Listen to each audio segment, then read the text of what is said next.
Selamat pagi, dokter. Selamat pagi. Dengar ya suara saya? Dengar, dok, sudah jelas. Oke.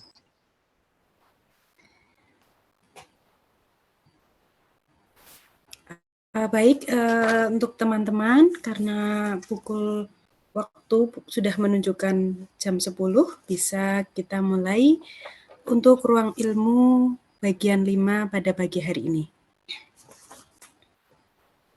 Bismillahirrahmanirrahim. Assalamualaikum warahmatullahi wabarakatuh. Shalom, Om Swastiastu, Namo Buddhaya, salam kebajikan. Terima kasih untuk yang telah hadir. Dan terima kasih sekali untuk Dr. Alvina Stella Manansang yang telah berkenan sebagai narasumber pada acara Ruang Ilmu Part 5 yang diselenggarakan oleh Rumah Bercerita. Di sini ada 136 audiens yang sudah join. Banyak sekali. Ini luar biasa sekali antusiasme dari teman-teman. Terima kasih sekali, kami apresiasi, sangat luar biasa. Webinar kali ini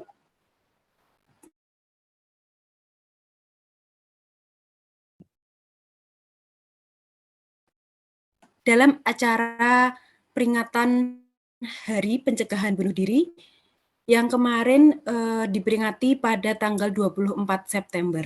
10 September, mohon maaf, 10 September. Ya, sebelumnya saya Jadida sebagai moderator pada acara Ruang Ilmu akan membacakan susunan acara terlebih dahulu.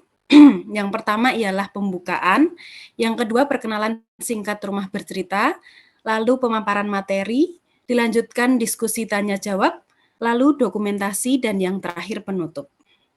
Sebelum acara dimulai, mari kita berdoa menurut kepercayaan masing-masing. Berdoa dipersilahkan.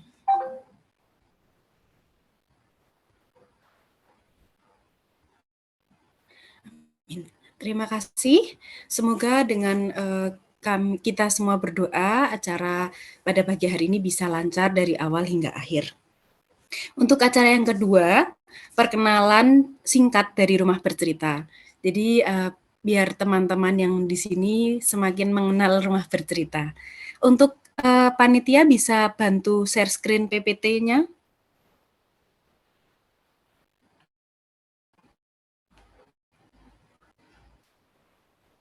Oke, next.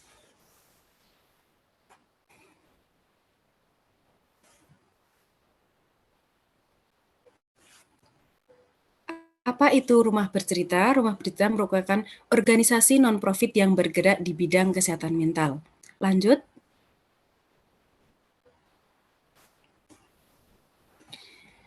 Rumah Bercerita memiliki visi yang pertama menjadi ruang aman dan inspiratif, meningkatkan kesadaran dan edukasi terkait pentingnya kesehatan mental di masyarakat, mematahkan stigma negatif mengenai gangguan mental. Misi menyediakan tempat untuk para penyintas gangguan mental agar saling bertukar cerita dan berbagi inspirasi, menyebarluaskan edukasi terkait kesehatan mental dan pengembangan diri melalui berbagai media dan program, serta mendukung dan melakukan inovasi dalam proses edukasi kesehatan mental. Lanjut. Program yang telah Rumah Bercerita selenggarakan ada 4. Yang pertama, Ruang Ilmu, merupakan webinar, dan kami mengundang narasumber yang relevan dengan topik seperti psikolog dan psikiater. Ada Ruang Kisah, yaitu support group yang diadakan oleh Rumah Bercerita menggunakan WA sebagai media untuk memfasilitasi para penyintas yang membutuhkan teman seperjuangan.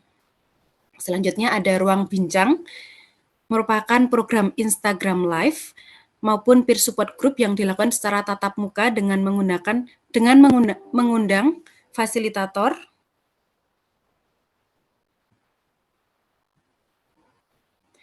seperti psikolog dan psikiater.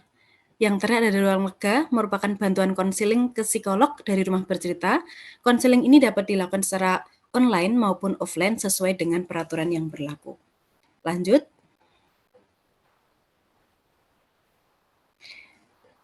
Bagi teman-teman yang mungkin mau berdonasi, kami bisa donasi online, bisa transfer ke Neobank atas nama Indah Ika, lalu mengisi form. Sekretariat kami ada di Giwangan, Yogyakarta. Kami juga menerima donasi langsung berupa uang cash ataupun kertas, kardus, dan koran bekas. Untuk nantinya bisa menghubungi dahulu untuk Saudara Inde untuk membuat janji temu. Next.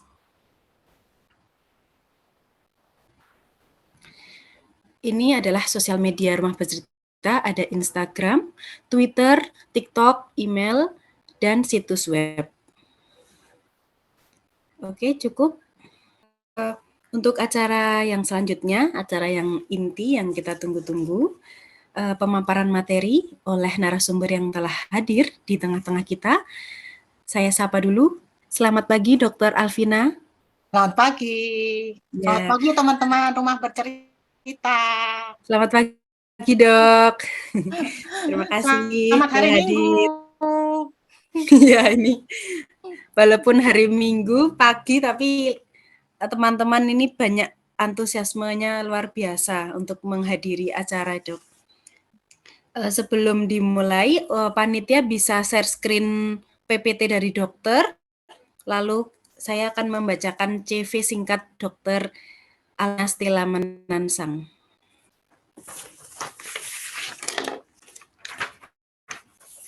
Dr. Alvina Stella Manansang, spesialis kedokteran jiwa, tempat tanggal lahir Surabaya 6 Agustus 1970, riwayat pendidikan S1 Fakultas Kedokteran Universitas Wijaya Kusuma Surabaya lulusan tahun 2002, spesialis kedokteran jiwa Universitas Airlangga Surabaya lulusan 2012.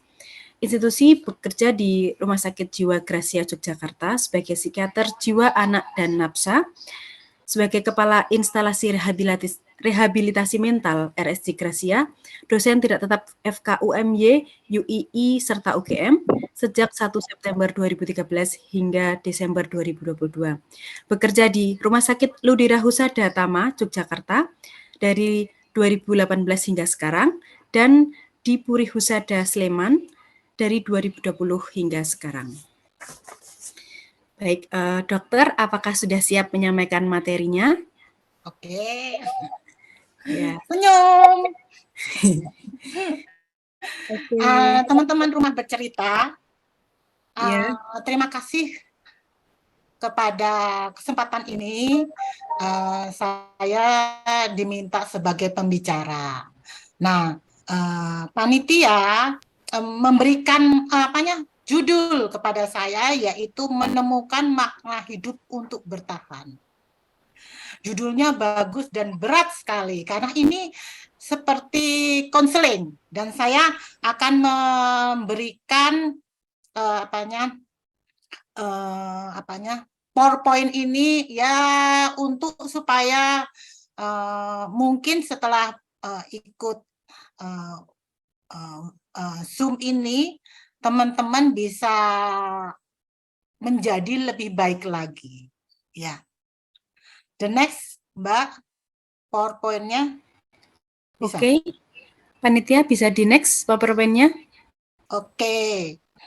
Nah, teman-teman, kadang-kadang teman-teman harus tahu bahwa ada prinsip-prinsip kejiwaan yang kita bisa anut dalam kehidupan kita. Prinsip kejiwaan itu adalah tidak ada manusia yang sempurna.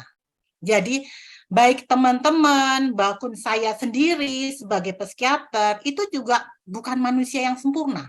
Ya. Jadi, di tubuh ini ada manusia sempurna itu sekali. Ya. Setiap manusia selalu punya sisi positif, kelebihannya, dan sisi negatif, kekurangannya. Gitu. Mungkin teman-teman menganggap bahwa oke, di medsos tuh kok hebat banget ya, orangnya kok seneng banget ya hidupnya gitu. Ya memang di medsos itu adalah pencitraan. Orang di medsos tuh selalu menampilkan yang positif ya kan? Misalnya nih, makan di resto, posting, ya kan?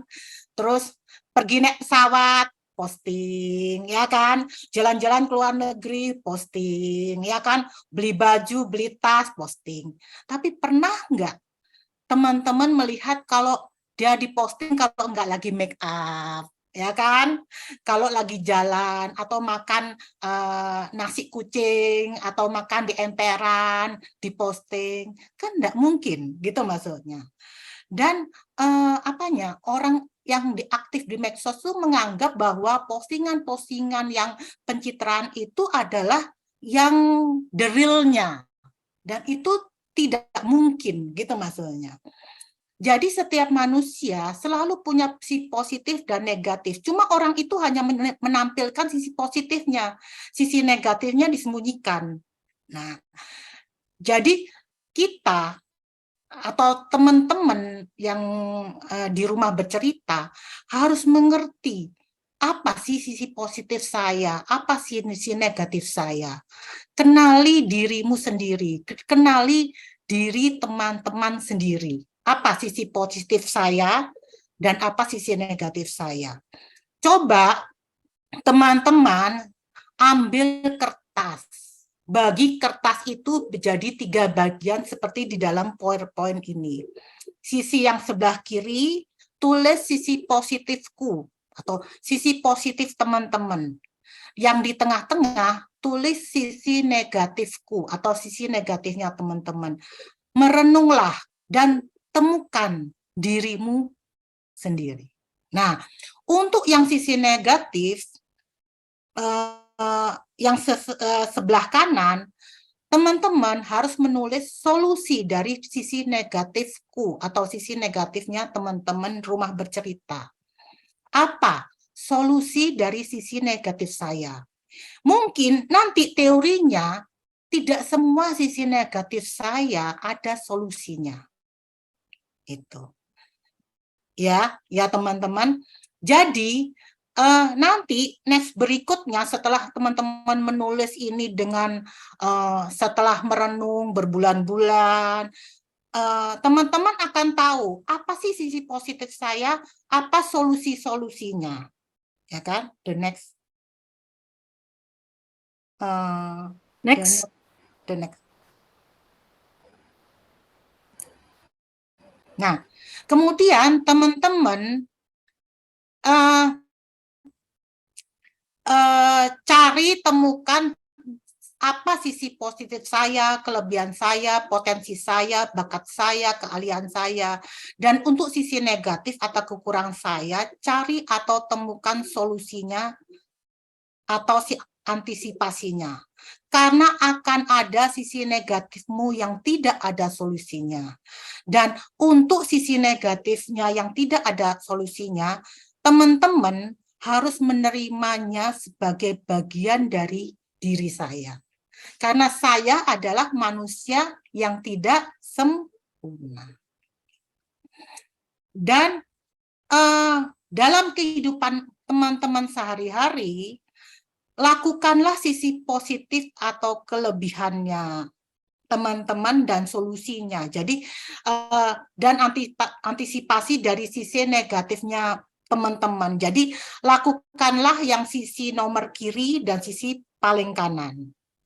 Kalau teman-teman bisa melakukan yang sisi kiri dan sisi kanan, teman-teman akan jadi versi terbaik dari dirimu sendiri. Itu penting, teman-teman.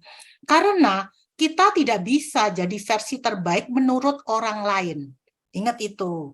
Kita tidak bisa jadi versi terbaik menurut keinginan orang tua kita, ya kan?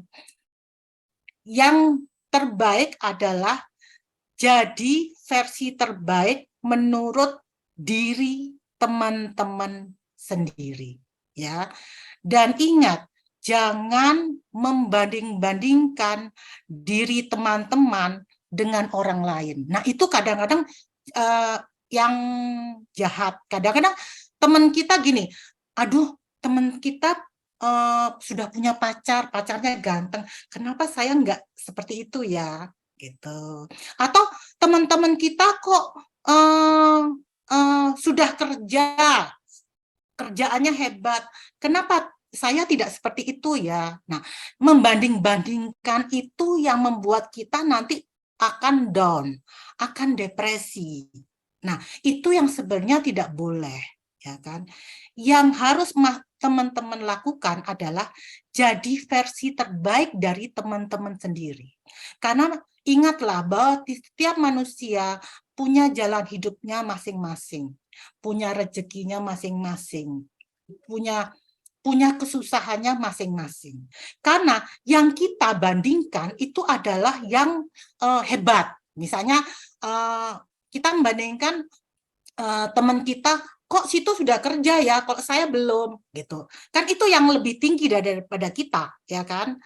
Teman-teman saya itu kok sudah nikah ya, kok saya belum, gitu maksudnya. Teman-teman saya itu sudah punya mobil loh, kenapa saya belum, gitu.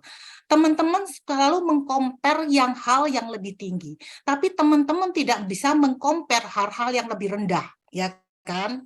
Nah, kalau misalnya teman-teman kita sakit, nggak mungkin dong kita ngomong, itu kok sakit ya, kena COVID, kok saya belum kena COVID ya, nggak mungkin kan. Jadi jangan pernah membanding-bandingkan diri teman-teman dengan orang lain. The next. Ya. Nah, prinsip kejiwaan yang lainnya yang penting menurut saya ya, untuk konseling, tidak ada manusia yang tidak pernah gagal. Tidak ada manusia yang tidak pernah melakukan kesalahan. Jadi, melakukan kesalahan itu adalah hal yang wajar. Gitu. Karena mengacu pada prinsip yang sebelumnya, bahwa tidak ada manusia yang sempurna. Nah, setiap manusia punya masa lalunya masing-masing. Ya kan? Punya kesusahan masing-masing dan itu berbeda-beda tiap orang. Poin yang lain adalah kegagalan atau kesalahan bukan merupakan kesalahan jika kamu atau teman-teman belajar dari kegagalan dan kesalahan itu. Jadi sebenarnya kegagalan, misalnya kita melakukan kesalahan, oke, hari ini tidak mungkin ada orang yang saya sengaja nih bikin melakukan kesalahan, kan nggak mungkin, ya kan? Pasti kesalahan-kesalahan yang teman lakukan itu adalah tidak sengaja, ya kan? Belajar dari kesalahan itu supaya besok-besok kita menjadi lebih baik lagi. Itu yang penting dari kegagalan dan kesalahan yang dilakukan. Bukan jangan menghukum dirimu sendiri bila kamu melakukan kesalahan. Dan ini yang sering saya terjadi pada pasien-pasien atau teman-teman dengan masalah kejiwaan. Kadang-kadang gagal sedikit, langsung cutting. Gagal sedikit, langsung self-harm. Jangan seperti itu. Ya kan? Sebaliknya, teman-teman belajar dari kesalahan itu. Karena percuma teman-teman cutting, teman-teman self-harm, tapi teman-teman tidak pernah belajar dari kesalahan itu. Akhirnya kesalahan itu terulang lagi, terulang lagi, terulang lagi. Jadi percuma mau cutting, mau self-harm. Kalau teman-teman tidak belajar dari kesalahan itu, tidak ambil hikmahnya dari kesalahan itu. Jadi sayangi dirimu, jangan menghukum dirimu sendiri, ya kan? Dengan cutting dan self-harm. The next.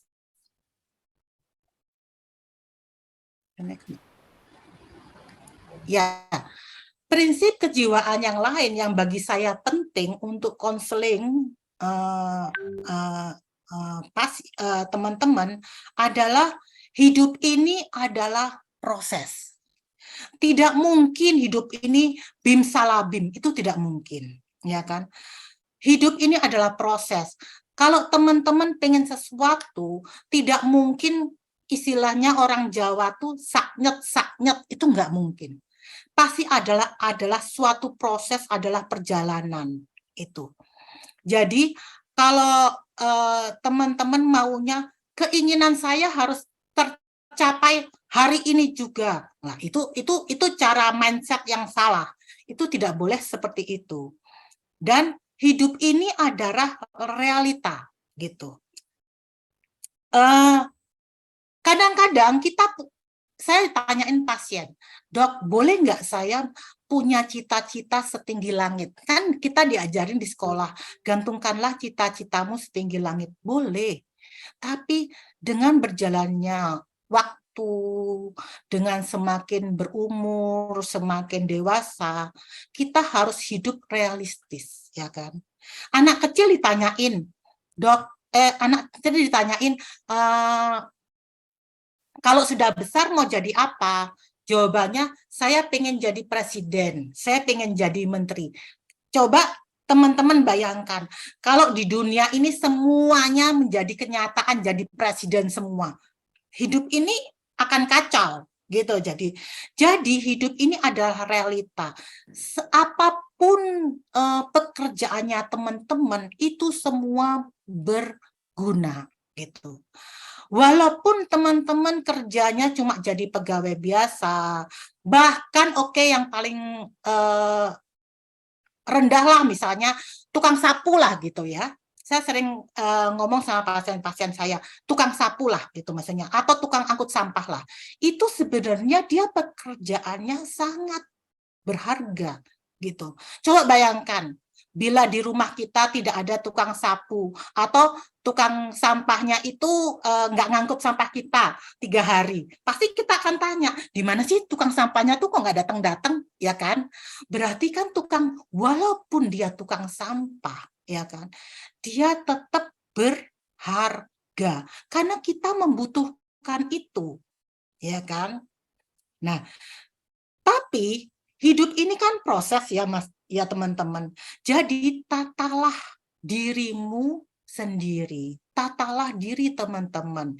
Hidupnya teman-teman pelan-pelan, satu persatu, ya kan? Perubahan walau hanya 1%, akhirnya nanti jadi 100% juga, gitu. Ada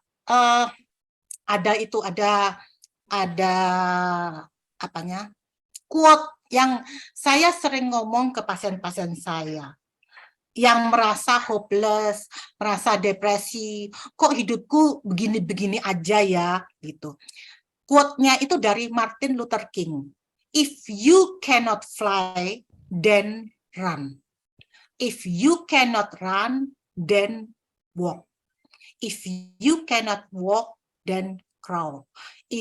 But whatever you do, you have to keep moving forward. Jadi istilahnya tuh bahasa bebasnya ya teman-teman. Jika kamu tidak bisa terbang, ya sudah, kamu lari. Jika kamu tidak bisa lari, ya sudah, kamu jalan. Nggak usah kamu memaksa dirimu untuk terbang, gitu maksudnya. Jika kamu tidak bisa berjalan, ya sudah, kamu merangkak, gitu. Apapun yang kamu lakukan, mau merangkak, mau berjalan, yang penting kamu selalu maju ke depan, pelan-pelan, gitu. Perubahan itu 1%, 1%, 1%. Nanti berapa bulan, berapa tahun, nanti akan jadi 100% juga. The next. Nah, prinsip kejiwaan yang lain adalah hidup ini adalah pilihan. Ya, teman-teman harus tahu bahwa setiap pilihan yang teman-teman pilih, ya, mau pilih A, mau pilih B, mau pilih C, selalu ada sisi positif dan negatifnya, ya kan? Terus saya kadang-kadang ditanya sama pasien saya, dok, kalau setiap pilihan yang saya pilih ada sisi positif dan negatifnya, terus saya harus pilih yang mana, ya kan? Nah, jawaban saya adalah pilih yang sisi negatifnya paling minimal dan yang bisa teman-teman terima. Jadi buat kertas seperti di PowerPoint ini, bagi dua, pada sebelah kiri tulis sisi positif atau keuntungannya, dan sebelah kanan tulis sisi negatifnya dan keuntungannya. Nggak tulis yang panjang, ya. Kemudian alihkan ke yang sebelah kanan, sisi negatif atau kerugiannya, ya kan? Kalau teman-teman bisa menerima sisi negatif dan kerugiannya, pilihlah yang itu. The next.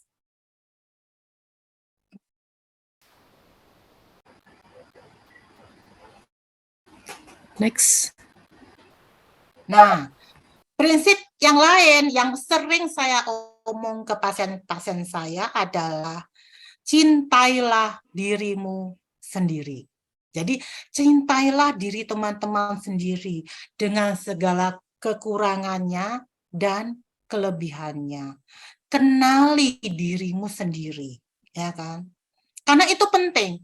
Kalau teman-teman tidak bisa mengenali diri sendiri, apalagi psikiater, nggak mungkin psikiater tuh kayak paranormal gitu maksudnya. Datang satu kali terus tahu, oh Anda lagi bermasalah, Anda lagi ada masalah begini-begini, Anda itu sebenarnya bukan. Setiap manusia itu bukan paranormal, ya kan? Teman-teman harus mengenali diri sendiri dan itu penting. Dan kadang-kadang saya sering menerima pasien-pasien saya yang tidak tahu dirinya sendiri, apa hobinya, apa kesenangannya, apa yang nggak dia senang, itu mereka tidak tahu. Warna favoritnya mereka tidak tahu sama sekali. Dan itu bagi saya coba teman-teman merubahnya, ya. Jadi cintailah dirimu sendiri dan kenali dirimu sendiri. Dan yang penting lainnya adalah jangan cari rumah ke orang lain. Nah, kadang-kadang pasien-pasien saya yang datang konseling ke saya sering ngomong, "Dok, saya sangka pacar saya itu adalah rumah." Nah, jangan seperti itu. Carilah rumah ke dirinya teman-teman sendiri. Setelah teman-teman mencintai dan mengenali dirinya teman-teman sendiri, teman-teman sudah membuat rumah dalam dirinya sendiri, baru teman-teman step berikutnya teman-teman bisa mencari rumah ke orang lain gitu. Jadi, tapi kalau teman-teman tidak mengenali diri sendiri, teman-teman tidak bahagia dengan dirinya sendiri, terus teman-teman cari rumah ke orang lain, biasanya akan berakhir dengan kekecewaan. Ya. Dan yang bagi saya merupakan prinsip dari kejiwaan yang lainnya adalah kata-kata carilah teman yang sefrekuensi dan mendukungmu. Ya kan? Ini saya gambar circle 1, 2, 3. Saya itu berada di tengah-tengah, ya kan? Nah, teorinya semakin ke circle semakin ke arah luar, ke circle ketiga, jumlah temannya akan semakin banyak, tapi kedekatannya semakin berkurang. Jadi misalnya nih, teman-teman punya teman atau teman akrab itu 10 gitu ya. Nggak mungkin 10-10-nya itu berada di circle pertama. Nggak mungkin. Karena itu tidak sesuai sama teori prinsip kejiwaan. Jadi circle yang pertama palingan cuma 1 atau 2. Circle yang kedua mungkin 3 atau 4. Sisanya berada di circle yang ketiga. Kadang-kadang teman-teman suka bertanya, "Dok, saya tuh nggak punya teman." Ya, mungkin yang lebih tepat adalah saya tidak punya teman di circle pertama.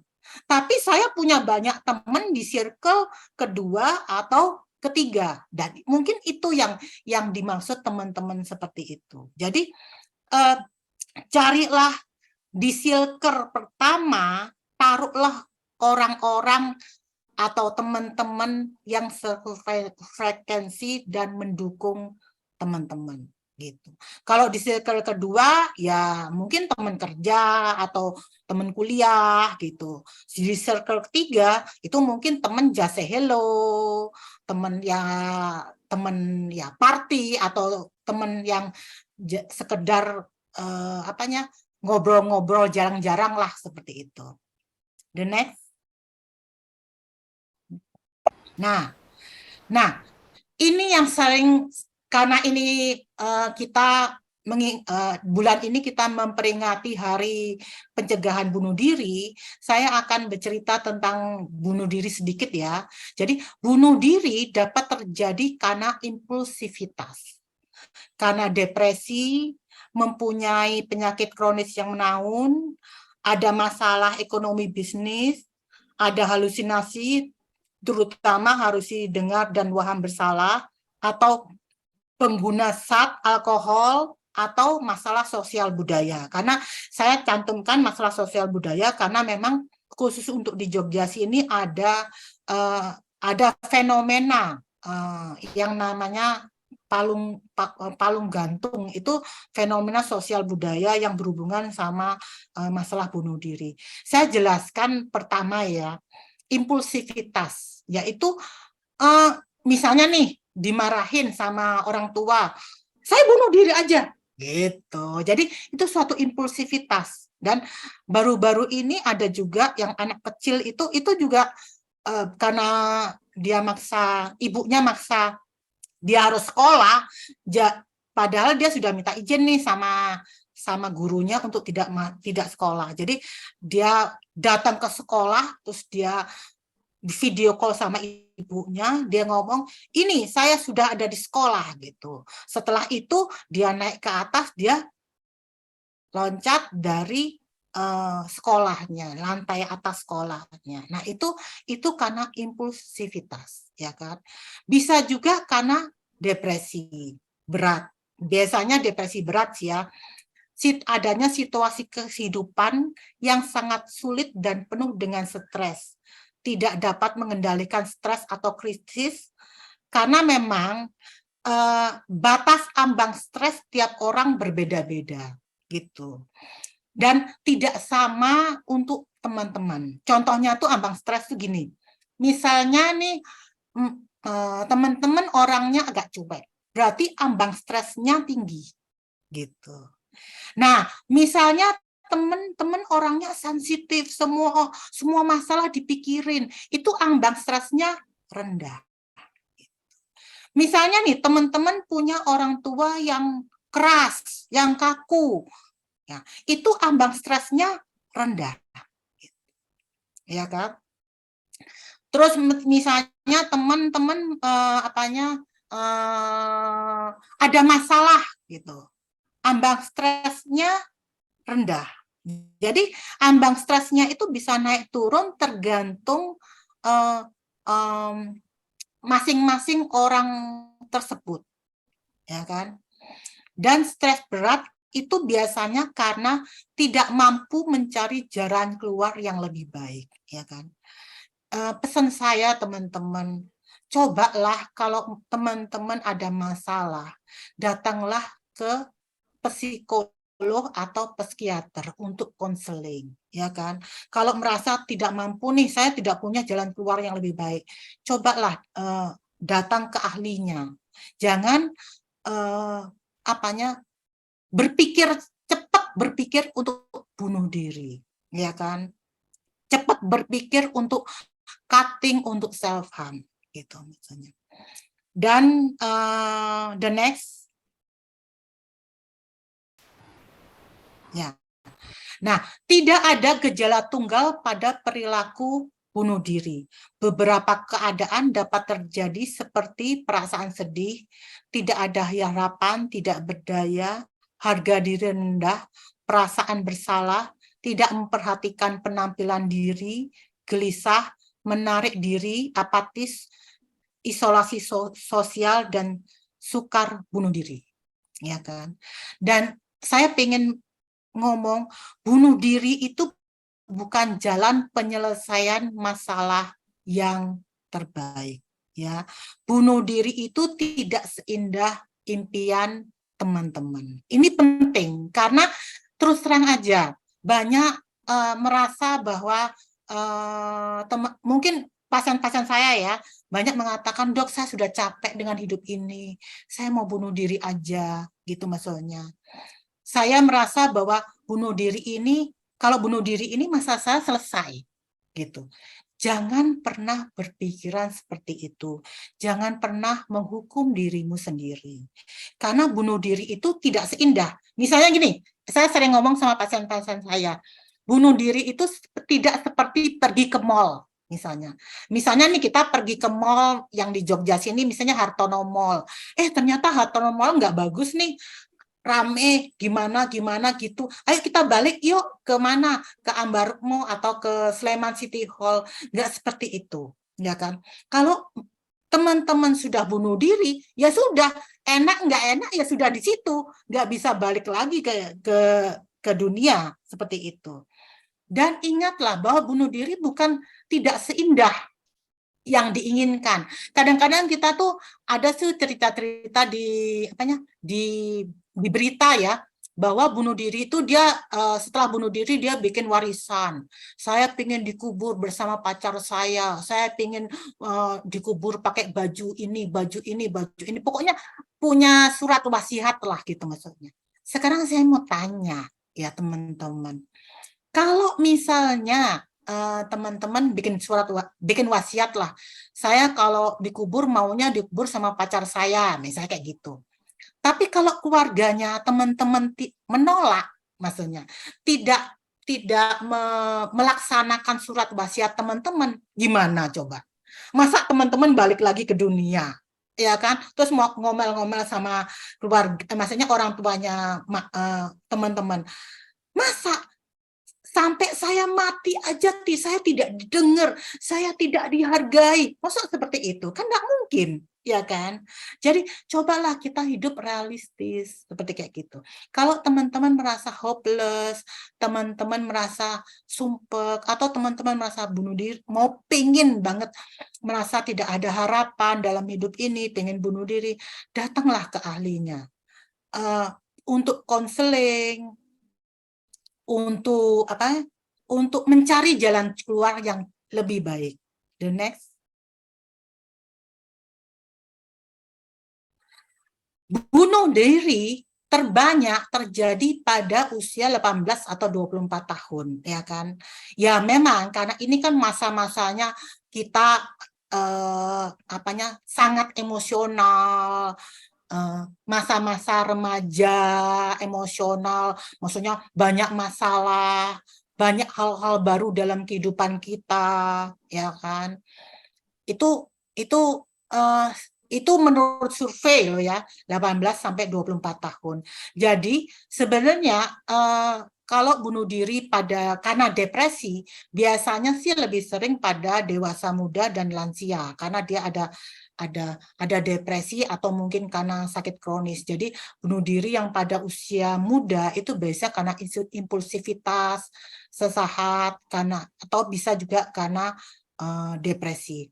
Jadi bunuh diri sering terjadi pada perempuan daripada laki-laki. Ya mungkin karena perempuan lebih emosional ya daripada laki-laki. Tapi keberhasilan bunuh diri sering terjadi pada laki-laki daripada perempuan. Dalam artian yang meninggal itu benar-benar itu sering terjadi pada laki-laki. Next, Mbak. Ya. Oke, nah ini mungkin antisipasi yang bisa dilakukan, yaitu dengan buat mood chart, ya kan? Saya akhir-akhir ini saya sering memberikan mood chart yang saya buat sendiri kepada pasien-pasien saya, karena terus terang aja saya welcome dengan mood chart, saya tidak antisipasi. Cuma yang mood chart yang sering teman-teman maksudnya teman-teman buat itu adalah mood chart yang kalau menurut saya salah. Jadi maksudnya gitu. Jadi teman-teman tuh buat ini gini, tanggal 4 saya bertengkar sama pacar saya. misalnya gitu. Tanggal 10 saya ada masalah sama orang tua saya. Nah, saya tuh nggak setujunya itu karena tulisan itu. Jadi pengingat tanggal 4 saya bertengkar sama pacar saya. Itu yang saya nggak suka. Tanggal 10 saya ada masalah sama orang tua saya. Itu yang saya nggak suka. Saya nggak suka teman-teman menpinkan tanggal-tanggal yang menyedihkan. Itu saya karena itu akan membuat saya nggak pengen teman-teman ingat terus dengan hari ini saya tabrakan, hari ini saya bertengkar, hari ini saya ada masalah sama orang tua, hari ini hari ini yang sedih-sedih itu mbok ya jangan diingat-ingat gitu maksudnya. Tapi buat muskil itu sebenarnya bagus, tapi buat muskil itu yang sesuai sama. Jadi buat muskil itu buat aja 1 sampai 30 gitu ya. Terus bikin skalanya gitu maksudnya. Jadi bikin skalanya di poin-poinkan aja, terus kemudian dibikin grafik. Nah, acuan muskilnya ini seperti yang ada di PowerPoint ini, itu maksudnya. Jadi jangan menulis misalnya tanggal 4 saya berantem sama pacar tuh jangan. Tapi buatlah tanggal 4 nih saya moodnya di mana ya? Saya moodnya di 2 atau 3 atau apa? Seperti kayak gitu. Ya.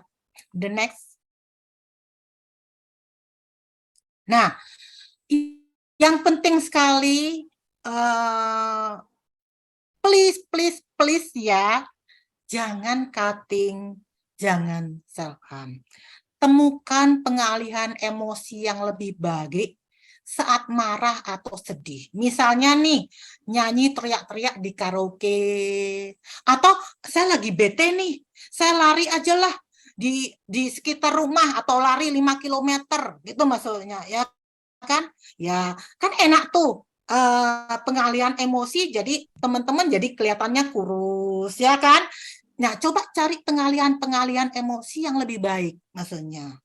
Selain cutting dan self-harm.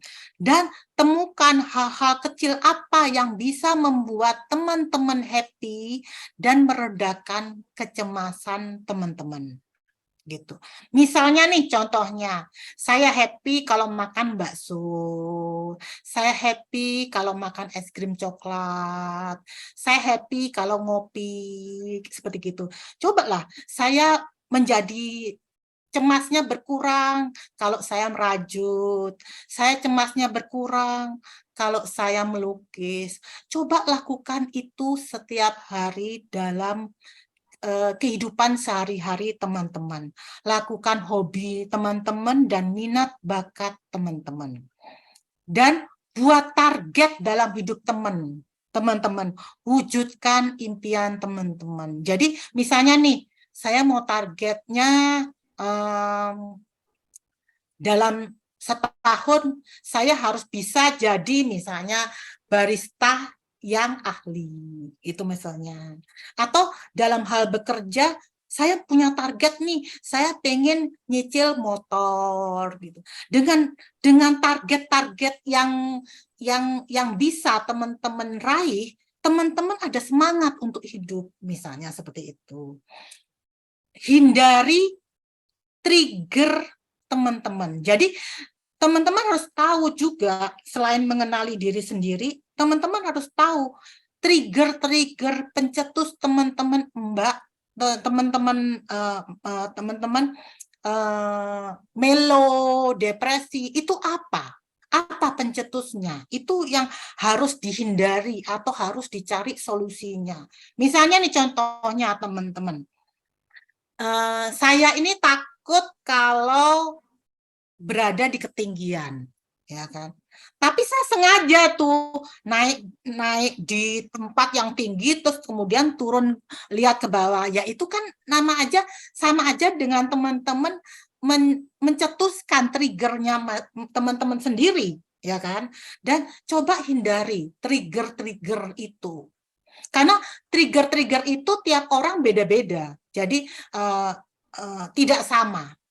Dan terakhir yaitu beraktivitas di luar rumah dan olahraga yang rutin. Itu penting karena kalau depresi jangan malah di kamar terus. bagus. Mbok ya kalau depresi cari teman, ke rumah teman ngobrol-ngobrol.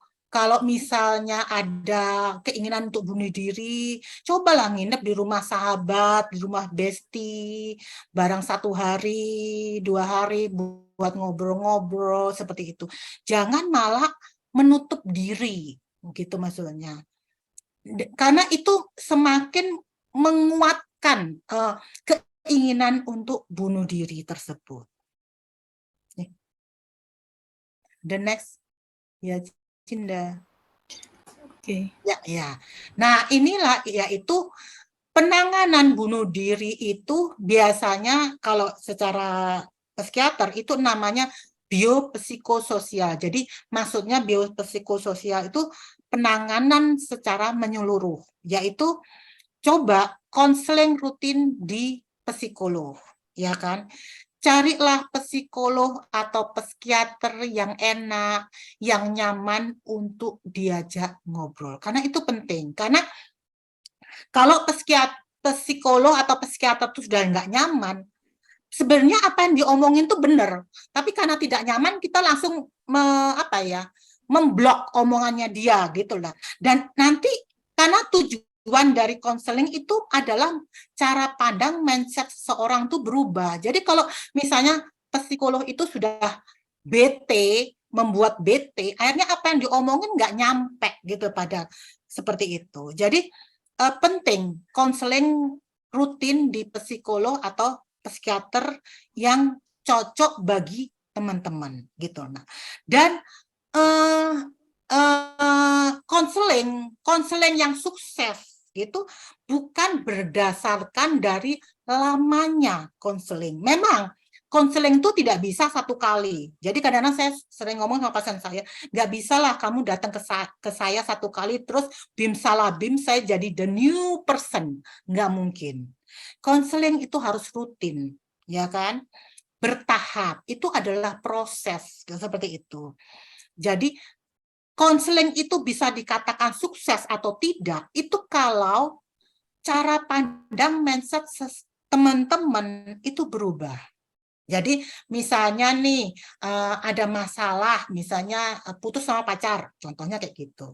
Dengan konseling, teman-teman bisa memandang momen putus sama pacar ini dari arah yang berbeda. Jadi istilah kasarnya tuh dulu mungkin teman-teman melihat dari tegak lurus gitu maksudnya. Nah, mungkin setelah konseling teman-teman bisa melihat dari sudut pandang yang di kiri atau di kanan seperti itu.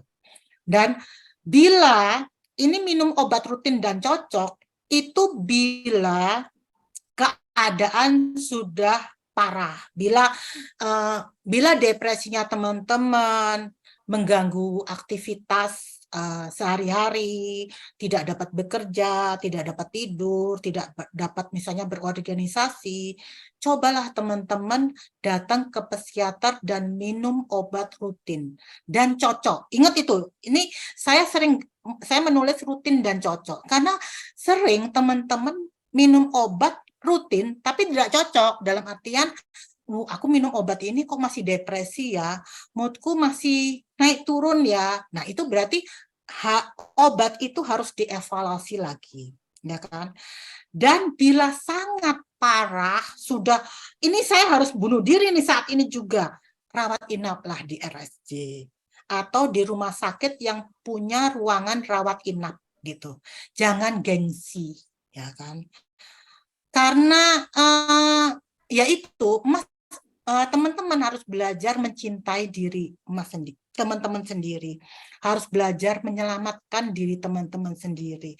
Jangan menganggap bunuh diri adalah penyelesaian dari segalanya. Jangan menganggap bahwa bunuh diri adalah selesai, gitu maksudnya. Tidak seperti itu. The next. Ya, ini instrumen bunuh diri. Sebenarnya yang buat instrumen itu adalah Nova, psikiater UI, namanya Nova Rianti Yusuf. Ya, mungkin kuesioner ini bisa dipakai untuk sehari-hari. Seperti itu. Jadi kuesionernya itu bentuknya seperti ini. Nah, biasanya kalau sebenarnya ini kunci jawabannya, teman-teman. Jadi kalau teman-teman membagikan kuesioner ini, sebaiknya angka 1, 2, 3, 4 itu dihilangkan. Seperti itu. Jadi kuesioner itu isinya 1 sampai berapa ya, Shinda?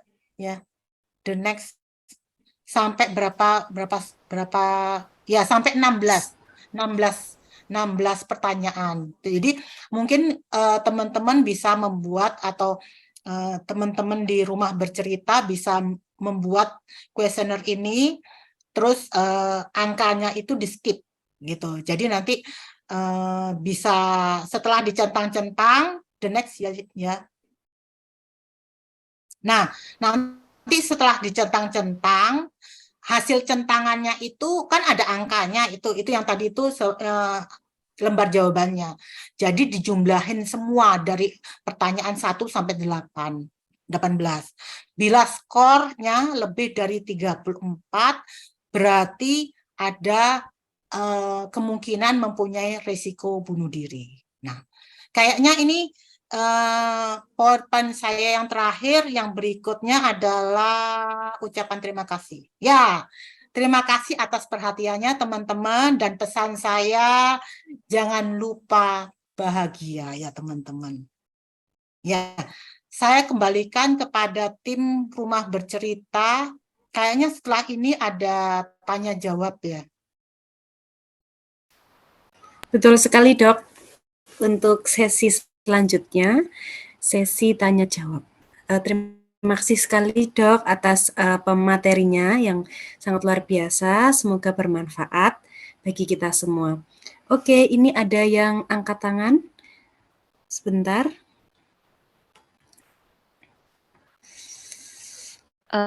Ya, halo. Ya, untuk Lunar Haruhi ya? Iya, Iya, sebentar. oke. Saya cari tempat dulu sebentar. Ya, Maaf ya, saya off cam. Ya, tidak apa-apa. Oke, ini kan kita ngomongin bunuh diri. Itu kan sebenarnya nggak tahu ya, Dok, yang aku lihat itu masalahnya nggak cuma dari segi depresi aja sih, karena aku juga pernah ketemu beberapa orang-orang yang melakukan percobaan bunuh diri karena kesulitan ekonomi. Dan kesulitan ekonomi itu kan memang menurut saya ya itu penyelesaiannya kan nggak cuma sekedar oh Anda depresi, oh Anda depresinya sudah sembuh, oh Anda tidak merasa bunuh diri lagi ya.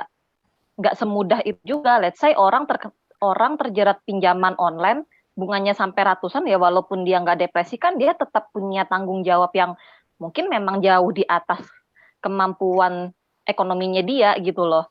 Nah itu menurut dokter gimana? Itu pertanyaan pertama. Ini saya boleh nanya lebih dari satu pertanyaan kan ya? Iya, boleh. Oke, yang kedua mengenai ke psikolog sama psikiater ini. Nah, saya kan kebetulan juga bukan dari latar belakang ekonomi yang mampu ya, jadi saya cuma bisa afford psikiater yang di-cover oleh BPJS. Dan kebetulan memang untuk kalau BPJS kan kita nggak bisa milih ya, kita mau ke dokter mana, kita mau ke psikiater mana, dan memang sejauh ini yang saya temui itu psikiater yang menghandle saya itu nggak bisa memberikan obat yang cocok, selalu efek sampingnya itu nggak cocok untuk saya, atau memang saya nggak bisa cocok sama dokternya, entah menurut saya dokternya judgmental atau apa gitu. Nah itu menurut dokter gimana? Terima kasih. Oke. Nah, saya jawab satu-satu ya. Mengenai tentang ekonomi yang sulit ya kan, karena memang sih ya, yang sekarang ini lagi marak itu adalah pinjaman online ya kan. Nah, sebenarnya kalau saya sebagai psikiater, saya akan melihat semua itu dari sisi yang luas gitu loh maksudnya. Saya akan bertanya kepada pasien saya, kenapa kok Anda sampai terjerat pinjaman online? Karena prinsipnya kejiwaan juga tidak bisa hidup besar pasak daripada tiang, seperti itu. Kita tidak, ya kalau memang penghasilannya UMR, ya gaya hidupnya harus UMR juga dong, nggak bisa gaya hidupnya memang oke, gajinya UMR, terus kita makan yang di makan boba atau makan di restoran, mungkin nggak bisa gitu. Nah, cobalah belajar untuk apa ya? Kalau memang gajinya UMR, ya hidupnya UMR.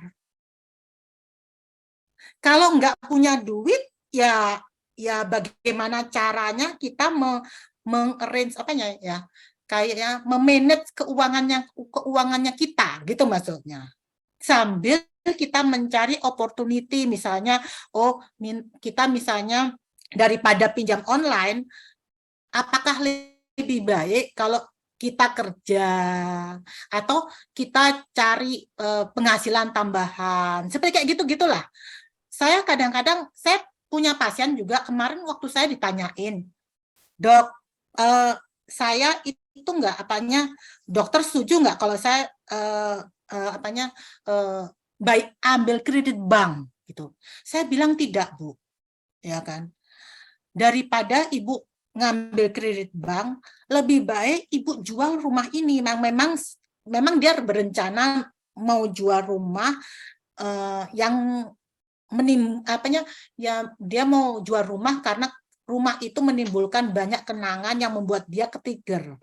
Jadi dia pengen mau jual itu. Cuma memang kan jual rumah nggak gampang ya. Jadi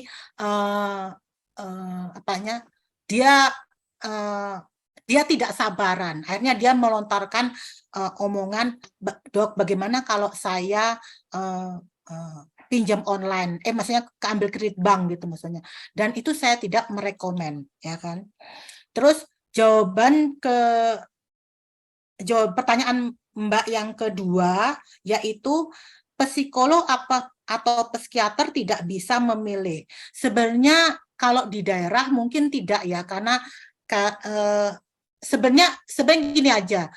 Coba pada saat Mbak membuat surat rujukan, pada saat teman-teman membuat surat rujukan, teman-teman bertanya kepada dokter di fase 1 tersebut, apa bisa saya memilih dokter yang ada di HIS. Jadi sebenarnya komputer fase 1 itu sudah online sama rumah sakit yang menyediakan poli kejiwaan. Jadi mungkin kayak misalnya saya di Jogja sini, mungkin saya punya 2 pilihan poli jiwa atau 3 pilihan poli jiwa seperti itu. Jadi tapi memang di daerah tertentu, maksudnya di daerah mungkin pilihan poli jiwanya hanya ada 1 gitu. Tapi coba bertanya kepada dokter di fase 1, apakah saya ada pilihan gitu. Karena kalau Mbak ada pilihan 2 aja, 2 pilihan misalnya, oh ya Mbak, misalnya jawabannya dokter umumnya, oh ya Mbak, ini ada 2 poli jiwa yang buka hari ini. Nah, Mbak bisa memilih itu gitu. Ya, bahkan ada pasien saya yang sampai fanatik sama saya. Tapi sebenarnya nggak boleh ya, sampai ganti fase 1. Jadi dia cari fase 1 yang dekat sama rumah sakit saya supaya langsung link ke rumah sakit saya. Itu sampai kayak gitu loh, gitu. Jadi memang tapi saya tetap sarankan carilah psikolog, psikiater yang nyaman, yang enak diajak ngomong, yang obatnya cocok. Karena ini untuk kesembuhannya teman-teman sendiri, gitu maksudnya. Maksudnya ya bukan saya ngomong psikolog yang itu maksudnya gini loh, konseling itu adalah subjektif sekali gitu loh. Jadi mungkin ada orang yang nggak suka sama saya karena konseling sama dokter Alvina nggak enak loh gitu. Tapi ada juga yang suka, dan itu individual dan relatif sekali ya. Ya, itu pertanyaan yang nomor 2, ya kan. Tetap saya rekomen cari psikolog, psikiater yang cocok, yang enak. Karena ini demi kesembuhannya teman-teman sendiri. Ya, Iya, siapa lagi ya mau tanya? Kayaknya yang banyak yang tanya sih, nggak apa-apa juga. Iya, oke. Baik, terima kasih dokter atas jawabannya dan terima kasih Mbak Lunar yang telah bertanya. Oke, selanjutnya ada Arya Pamungkas Pitu Alam, silakan. Ini yang diutamakan yang di kamera, di mic dulu ya dok, biar enak secara langsung, baru nanti kita beralih ke chat box. Untuk Arya Pamungkas.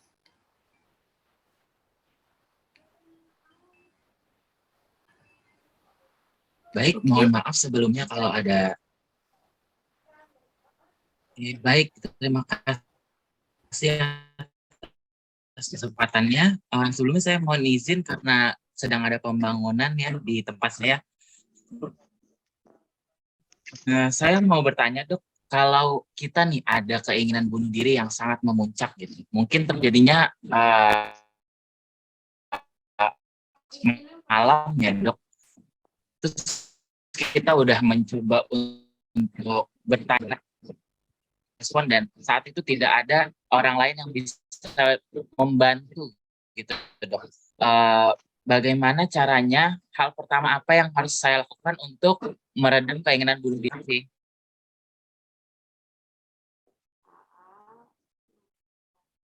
Oke, terima kasih Mas Arya. Saya akan menjawab yang saya tangkap ya. Yang saya tangkap adalah bagaimana mencegah bunuh diri dengan keinginan yang sangat kuat. Itu seperti itu. Memang kalau sudah, saya sering ngomong sama pasien saya, kalau sudah parah sekali, satu-satunya jalan adalah rawat inap di rumah sakit jiwa atau rumah sakit yang ada ruangan opnam jiwanya. Karena kalau sudah keinginan keras sekali, tekad sekali, itu nggak bisa. Kita mau mencegah juga nggak bisa, gitu mas. Satu-satunya harus opname, gitu maksudnya. Nah, yang bisa kita lakukan adalah mengenali tanda-tanda depresi, menyelesaikan masalah kita satu persatu, itu bisa, gitu maksudnya. Karena terus terang aja Mas Arya, misalnya nih ada pasien mau bunuh diri, mungkin ada yang nolong, gitu maksudnya.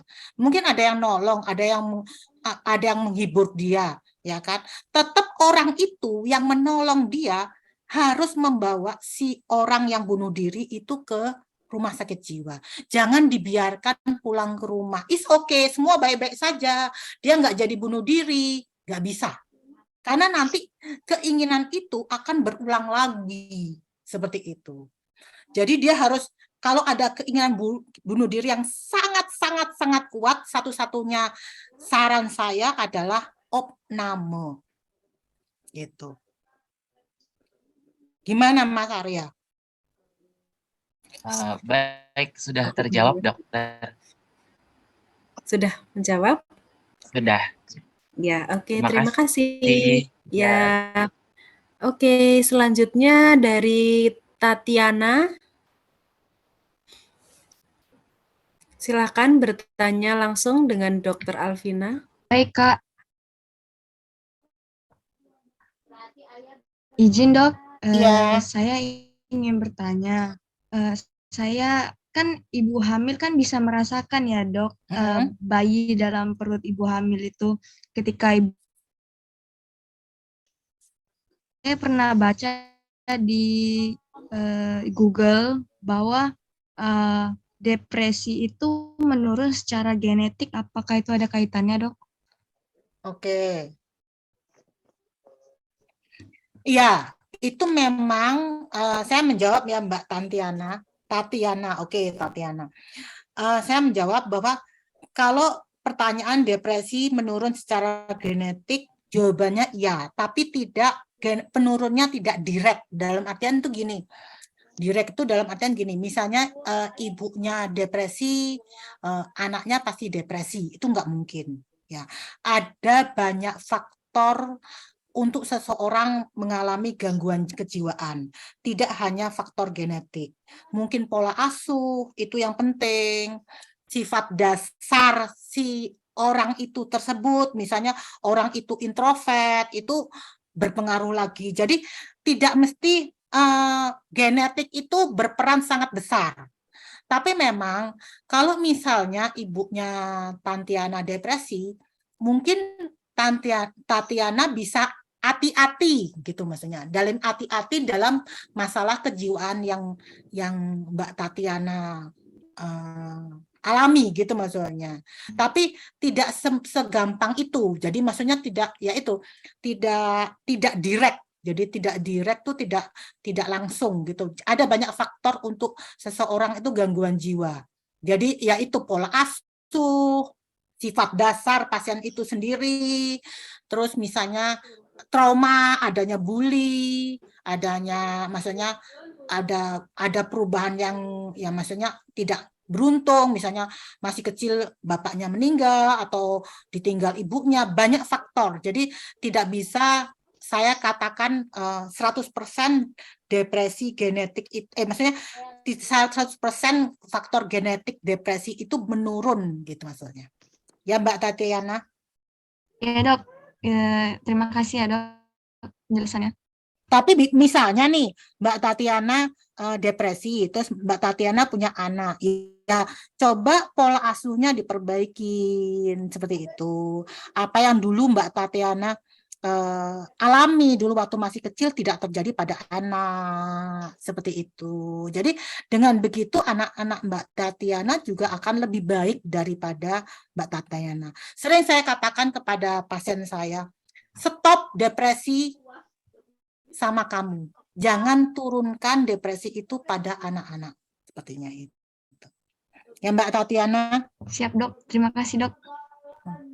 Baik, terima kasih jawabannya dokter dan Mbak Tatiana atas pertanyaannya.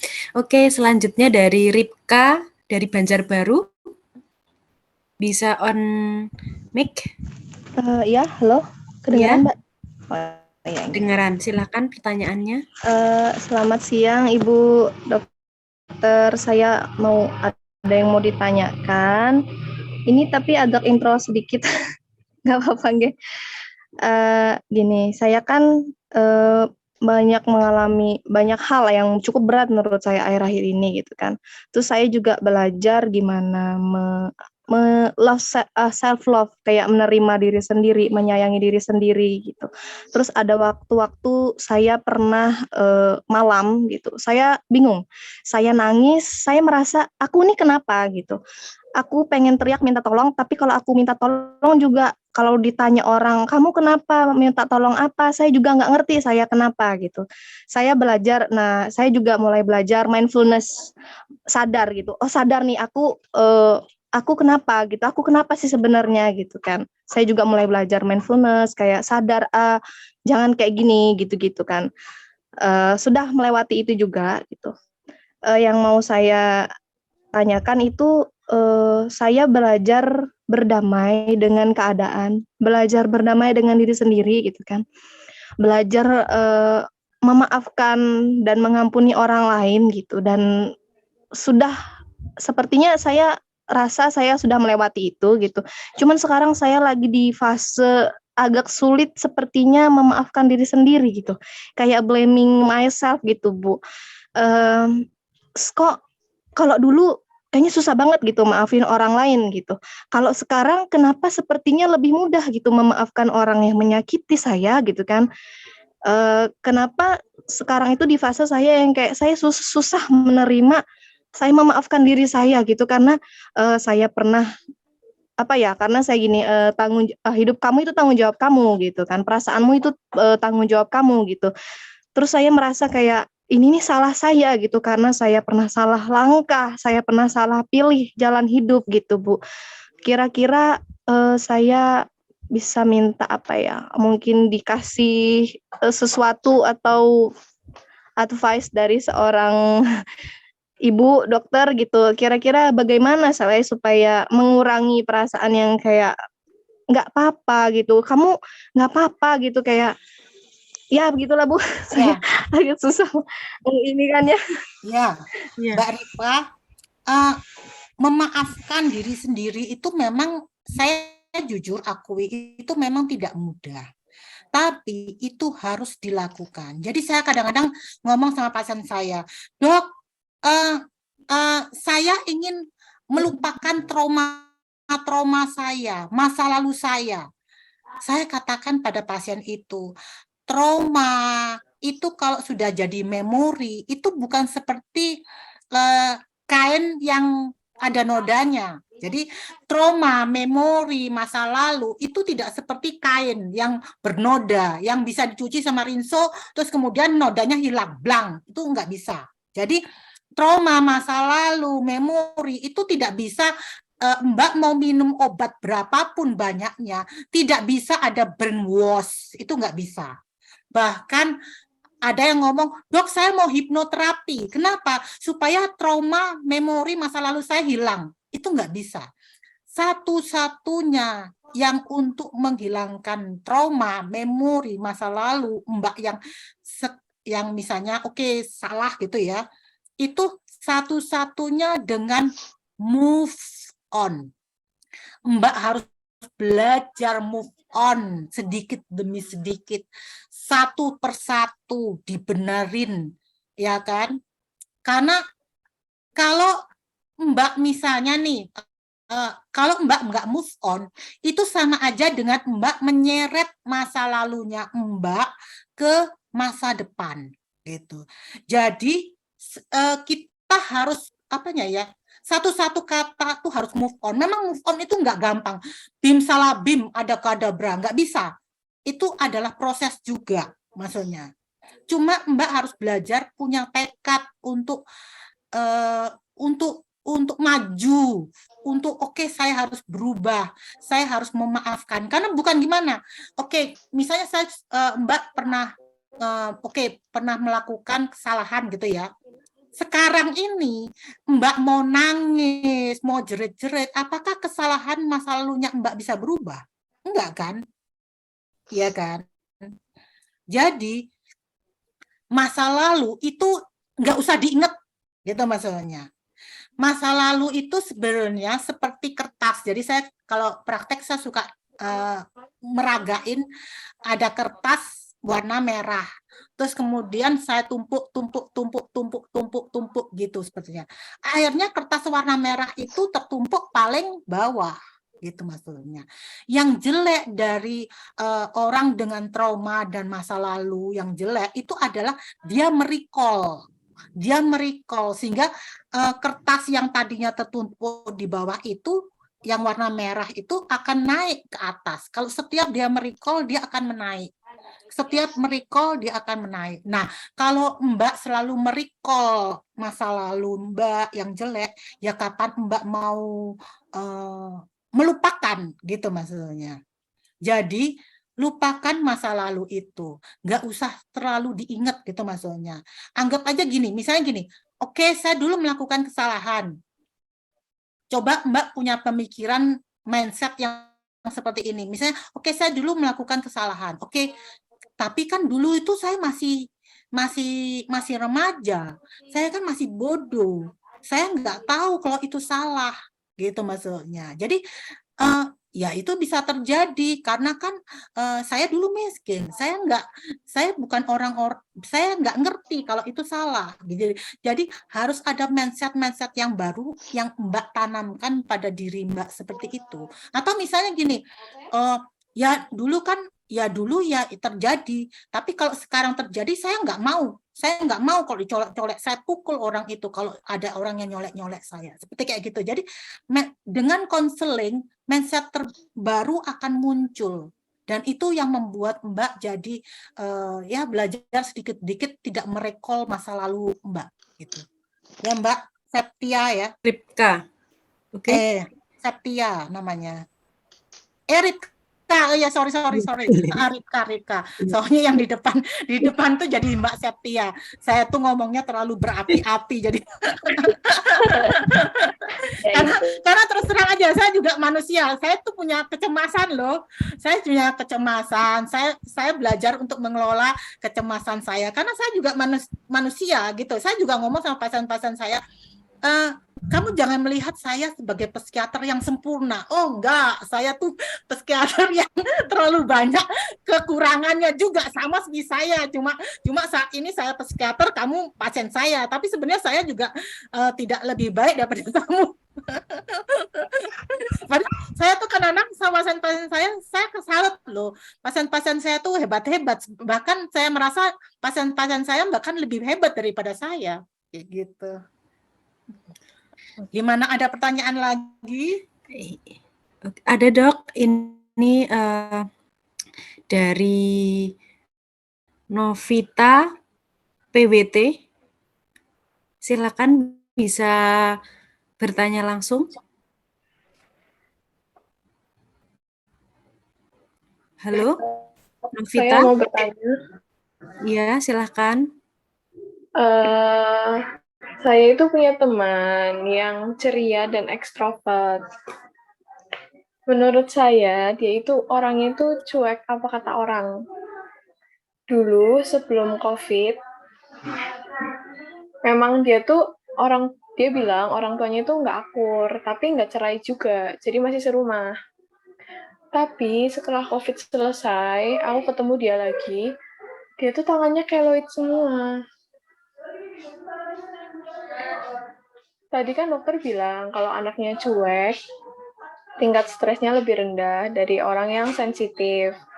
Jadi itu anak kenapa bisa ada kasus kayak gitu, Dok?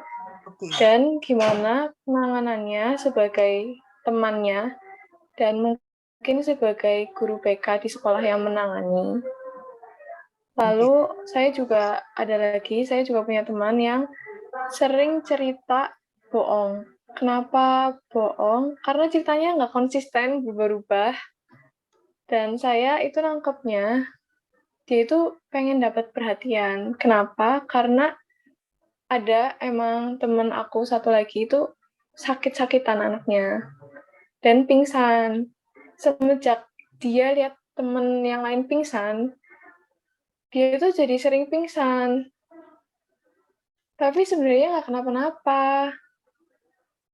Nah, itu kalau kita sebagai temennya itu dengerin aja segala ceritanya dia yang berubah-ubah tiap harinya atau gimana? Makasih, Dok. Iya. Terima kasih Mbak Yosina ya? Novita. Novita. Oke, Novita. Jadi gini, Mbak Novita. Keloid. Nah, kita harus tahu dia keloidnya karena apa? Apakah karena cutting? Karena self-harm? Kita harus tahu. Kemungkinan, ya saya nggak tahu ya, itu keloidnya karena apa. Seandainya kita pikir pendek aja lah gitu ya. Misalnya dia keloid karena self-harm, karena cutting ya. Nah, gitu. Berarti sifatnya dia yang ceria dan ekstrovert itu nggak benar. Berarti anak itu hidupnya pakai topeng. Jadi mungkin dia depresi, mungkin dia sedih, tapi karena topengnya ceria ekstrovert, orang nggak akan tahu.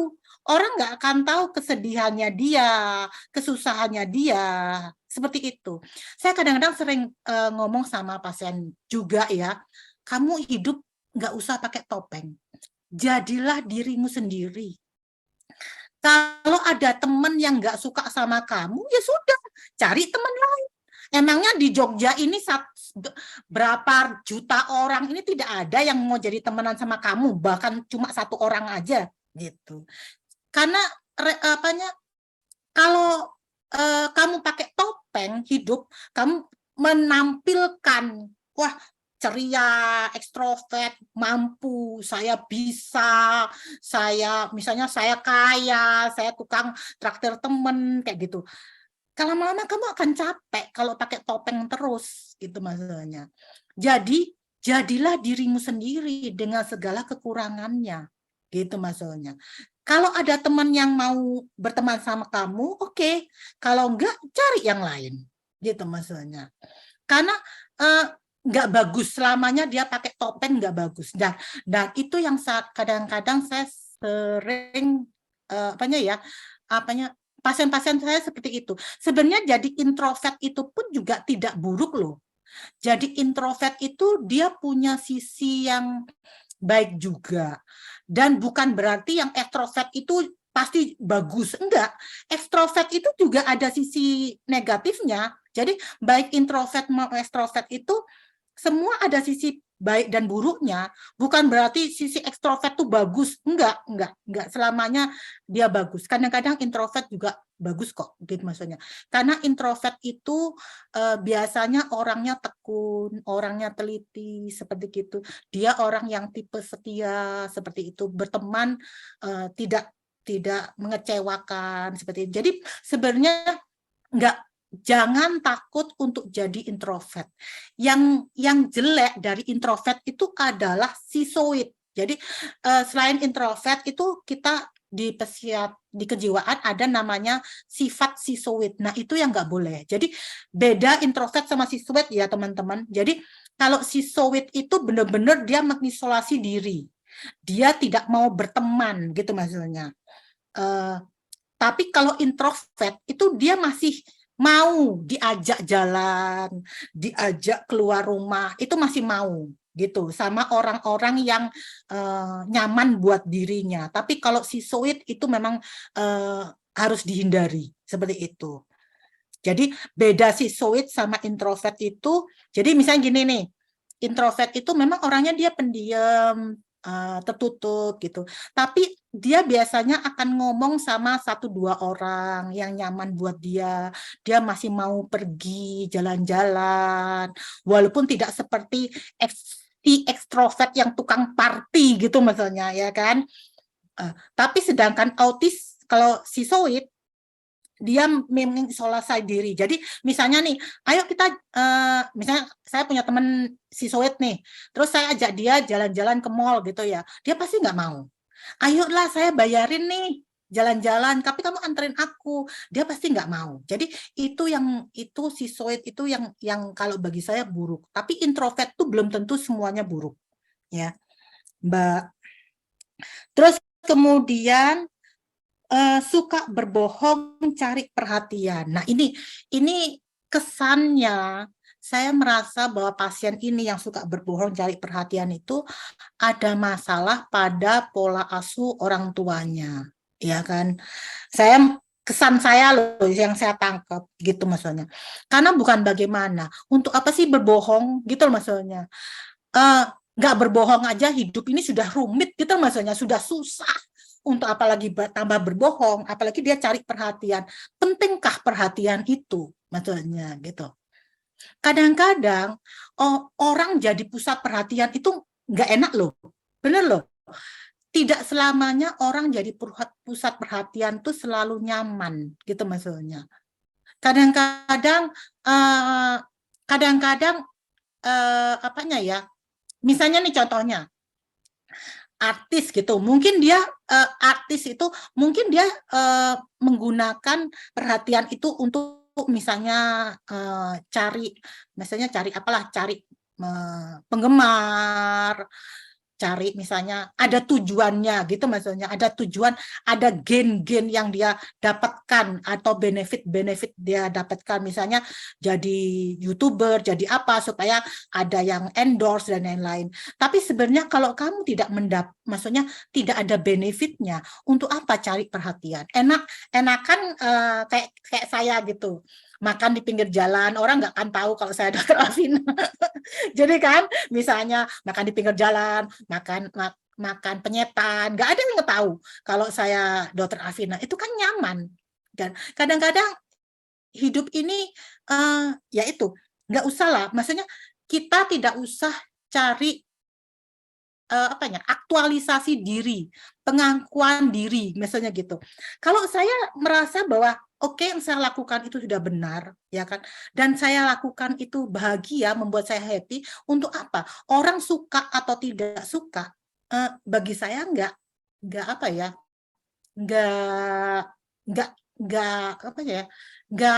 bermakna gitu maksudnya. Saya sering katakan, saya lupa, saya download. Jadi saya sering sama pasien-pasien saya sering kalau misalnya cerita tentang manusia dan keledai. Pernah nggak? Pernah teman-teman cerita tentang manusia dan keledai? Enggak tahu ya. Oh ya, udah Belum tahu. baca berikutnya aja, nanti pembicaraan berikutnya aja. Saya akan ceritakan tentang manusia dan keledai. Jadi di situ ada cerita apapun. Jadi inti dari cerita manusia dan keledai itu adalah apapun yang teman-teman lakukan, orang pasti kasih komentar, gitu maksudnya. Jadi kasih komentar, teman-teman mau lakukan ini, pasti komentarnya juga begini. Teman-teman kasih komentar begini, pokoknya pasti ada yang komentar, gitu maksudnya. Jadi daripada teman-teman belajar untuk maksudnya belajar untuk berusaha menjadi orang yang disukai orang, belajar untuk mencari perhatian gitu. Lebih baik Mbak, teman-teman berada di zona yang nyaman. Jadi melakukan yang teman-teman sukai, memilih baju yang teman-teman sukai, makan yang teman-teman sukai. Walaupun orang bilang, ih bajunya kok jelek banget, itu urusan mereka gitu. Nggak usah. Misalnya nih, saya tuh paling suka pakai baju biru navy. Saya merasa pede kalau pakai baju biru navy. Saya nggak pede kalau pakai baju merah seperti ini. Jadi hampir baju saya itu warnanya biru navy. Saya baru sadar karena setiap saya beli, saya selalu pick warna kesukaan saya. Setelah berapa bulan lalu saya baru ngeh, lah ampun, baju saya yang warna biru navy kok hampir 60% semuanya warna biru navy. Ya itulah saya, gitu maksudnya. Orang lain nggak suka lihat saya pakai baju biru navy, kamu kok pakai baju nggak ganti-ganti sih, warnanya itu aja. Ya itu urusan mereka, bukan urusanku, gitu maksudnya. Yang penting aku happy dengan warna baju itu. Saya berharap pandangan-pandangan itu yang teman-teman bisa ikuti, gitu maksudnya. Ya Mbak ya, gimana pertanyaan lagi atau gimana? Ya, ini masih ada, Dok. Oh, nggak apa-apa. Saya free kok. Saya free kok. Oke, dari Rahma Fitria dari Bandung, apakah ada? Tadi sebenarnya tunjuk tangan ya. Halo, selamat siang, Dok. Iya. Ya. Terima kasih kesempatannya. Maaf ya, Dok, sedikit ini dulu ya cerita dulu baru pertanyaan. Ya. Saya ini ya masih sekolah kelas 12 ya, SMA. Terus saya ini ya setiap bulan selalu check up ke rumah sakit ya, karena saya terdiagnosa epilepsi dari sejak kecil. Nah, saya ini baru beberapa bulan ya saya tuh ya dirujuk oleh dokter saraf ke psikiater, dan saya baru pertama kali konsultasi, dan saya ini sudah dinyatakan gangguan depresi sama gangguan cemas dan juga gangguan campuran. Terus ya saya ini kadang ya kalau emosi nggak terkontrol, terus ya apa-apa tuh kalau dimarahin apa ya, kenapa sih bawaannya saya tuh kayak yang ingin cepet-cepet pergi lah atau menghindari gitu. Nah, bagaimana sih tuh ke depannya, karena saya sih kayak ada perasaan juga mengakhiri hidup begitu, Dok. Padahal saya ini ya sudah berusaha juga kok berobat rutin ya, baik ke dokter saraf, psikiater. Namun saya ini ya bagaimana cara untuk mengatasi diri sendiri saat merasakan itu, Dok? Terima kasih. Ya, terima kasih Mbak Rahma. Epilepsi memang itu adalah karena kejang ya, karena ada kelainan di otak sehingga Mbak Rahma kejang. Yang penting adalah untuk penanganan pasien epilepsi dengan gangguan kejiwaan, yang penting kejangnya itu dikurangi. Jadi Mbak Rahma harus minum obat supaya kejangnya berkurang, karena semakin Mbak Rahma kejang, semakin sering akan mengganggu istilahnya moodnya Mbak Rahma. Jadi obat kejangnya tuh jangan sampai maksudnya dalam artian gini loh ya.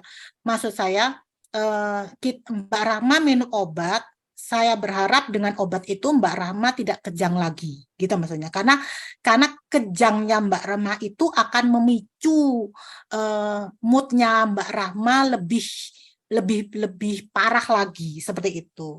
Dan untuk gangguan Mbak Rahma yang sudah didiagnosa depresi dan cemas, nah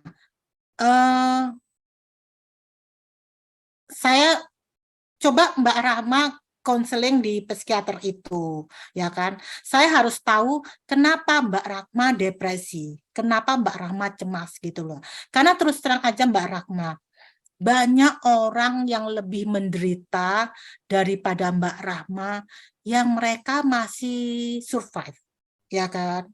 Mbak Rahma, memang Mbak Rahma seorang yang dengan epilepsi, tapi saya yakin juga Mbak Rahma pasti punya kemampuan, punya potensi yang bisa Mbak Rahma kembangkan. Nah, sekarang pertanyaan saya buat Mbak Rahma, apa minat dan bakatnya Mbak Rahma yang bisa menghasilkan uang? Apa ayo? Saya saat ini ya dari sejak kelas 3 SMP ya sampai sekarang saya ini suka online shop, jualan online gitu lewat sosmed. Ya sudah, berarti itu kan bagus, ya kan? Coba kembangkan online shop itu supaya ya Mbak Rahma misalnya promosi apa supaya Mbak Rahma jualannya maksudnya lebih banyak lagi. Itu kan suatu prestasi. Walaupun Mbak Rahma seorang epilepsi, Mbak Rahma bisa punya toko online shop, bisa jualan online shop. Itu kan suatu prestasi yang sebenarnya orang harus lihat itu. Jangan lihat Mbak Rahmanya sebagai seorang yang epilepsi, seorang dengan kejiwaan. Jangan gitu maksudnya. Mbak Rahma harus mengembangkan bakat-bakat atau keahlian Mbak Rahma itu, ya. Jangan fokus kepada maksudnya jangan fokus kepada kekurangannya Mbak Rahma. Jangan pandangan Mbak Rahma itu jangan terlalu fokus pada kekurangan-kekurangan itu. Fokuslah pada kelebihannya Mbak Rahma. Apa yang Mbak Rahma bisa lakukan, itu yang Mbak Rahma kembangkan, ya. Semangat ya Mbak Rahma. Ya, Dok. Ya, terima kasih Rahma atas pertanyaannya dan dokter terima kasih atas jawabannya. Ini sudah sekitar 30 menit ya Dok untuk kita diskusi tanya jawab. Jadi satu pertanyaan lagi terakhir ya Dok. Nanti ini saya bacakan dari chat box yang ada di chat box. Izin bertanya Dok, saya ada masalah sama orang tua karena orang tua ketahuan selingkuh. Permasalahan pertama, saya sudah coba buat melupakan dan bahas sama beliau, tapi tahun berikutnya ada lagi permasalahan, tapi saya belum berani bahas. Saya harus lakuin apa ya Dok untuk menghadapi permasalahan kayak gini? Bagaimana saya memaafkan dan melupakan kesalahan dari orang tua saya? Begitu Dok. Ya, siapa namanya mbaknya? Jevita. Ya. Oke, gini. Mbak Jevita, saya mau tanya Mbak Jevita itu umur berapa? Ya kan? Karena gini, kalau Mbak Jevita mungkin SD, SMP, ya, mungkin SD, SMP ya.